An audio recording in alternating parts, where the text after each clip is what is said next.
secret. Our next speaker, John, loves books and reading. This morning, John will be sharing his experiences as he rediscovered one of his favorite authors, Robert Heinlein. Please help me welcome John Wissenberg.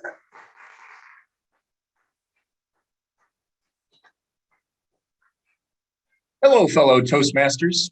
Welcome, guests. Everyone at home, hope you can hear me. If you want, I can just say wah, wah, wah. However, I'm going to point out that this pandemic, this lockdown that for some of us is still going on, has given me chances to rediscover things. And one of them was one of my favorite authors from my teenage years, Robert Heinlein. I've been downloading books instead of going to the library. The library's been closed for a long time, and I've gotten used to downloading books onto my cell phone and listening to them, reading them. And while I was going through, I was looking for some new books. I'm used to walking through the library, staring at the shelves, trying to see an author I recognize, a brightly colored book cover. And I all of a sudden ran across Robert Heinlein. I'd loved his books as a kid. He had classics like Moon is a Harsh Mistress, Stranger in a Strange Land, which nobody remembers. And if I'm lucky, some of the teenage kids will remember the book he wrote, Starship Troopers, that introduced the words Space Marine and humanity's fight against bugs. But I didn't want to read the ones I'd read before, and I came across one. I recognized the title. I'd seen it in the bookshops. I'd seen it in used bookstores, Spaceship Galileo. He'd written it in the late 40s or early 50s, and it was pulp. The guy really was, he wrote a lot, but at that time, he had not yet really mastered it. But I just picked it up and I was going through it and listening. And you got to remember, this was after atom bomb, so it was the atomic age now, but before we'd really gotten into space. And this is what he was writing about: peaceful uses for atomic energy and a spacecraft that could get you to the moon. And it was this almost Nobel Prize winning young scientist who'd recruited 3 young boys to, hey, come on and help me. You guys are just graduating high school, but before you go to college, help me on this project to build a spaceship, and we're going to go to the moon. I was reading it. Some of it, 70 years later, I can look at it and I say, okay, that's definitely wrong. This doesn't happen. He's not going to have a galley in the spaceship that has the stove and the refrigerator there and making everything seem like it's on Earth.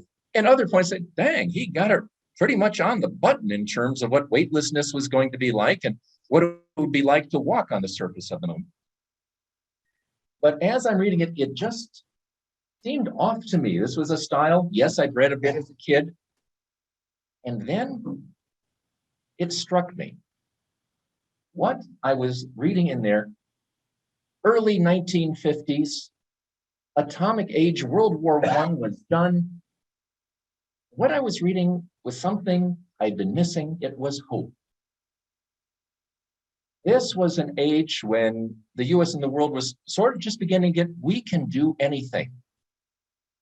They wanted to go to the moon. So, hey, I'm going to talk to your parents, you talk to your parents, and let them know that we're going to go to the moon. And some of of course, you got 3 sets of parents there, and they're going, well, really want you to go to college, but if you want to take a semester off, this would be a good learning experience. And that was something that back then, maybe you could hope for. You want to start a company? Yeah, we're going to start a company. You want to establish a new government? Take this area and take the moon, and we're going to make our own country out of this.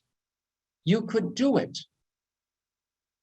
And it was just the hope and optimism and a can-do attitude that for some reason I've not been seeing in literature lately. Especially haven't been seeing it in movies. Now, if you're seeing a movie nowadays and you're trying some big project like this, not only can you have obstacles, you have to have something that nearly destroys the main character's soul as they see things rent and torn apart. And you know, at some point in that movie, there's no way in the world they're ever going to achieve their goal.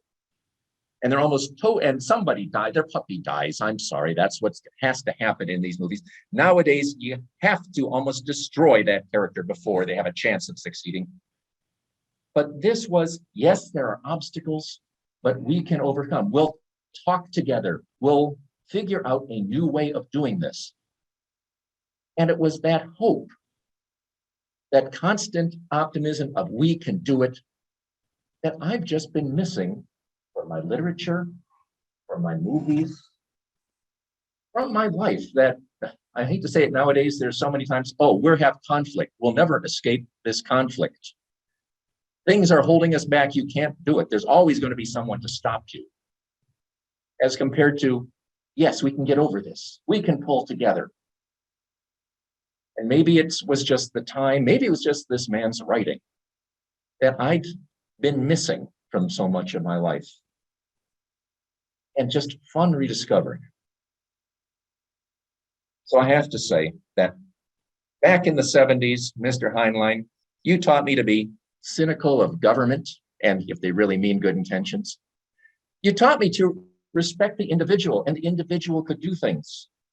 You told me that sometimes many times religious organizations really aren't the religion.